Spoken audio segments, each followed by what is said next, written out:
Empaka za Source of the Nile Challenge Rallies bakayizza omulundi ogwokubiri ku kalenda y'omuzannyo gwa motoka mu ggwanga. Ez'omwaka guno za kutandika ku Easter Saturday e Jinja ku showground zikomekerezebwe ku lunaku lw'amazuukira lwennyini.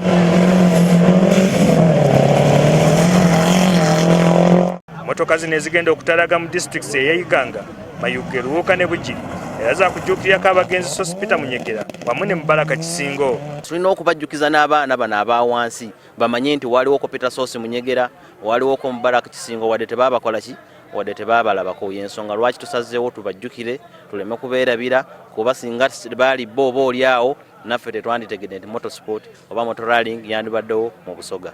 Obutegesi era balabudde abantu mu bitundu by'e Busoga okwewala enguudo emmotoka mwe zigenda okuyita. Abalunda ente, abali kulunda embuzi, boda mutuyambe. Eno rally ya speed ya waigulu ino. Empaka zino zitongozeddwa olwaleero e Jinja ku Agricultural Showground. Sam Mpoza, NTV Akawungeezi.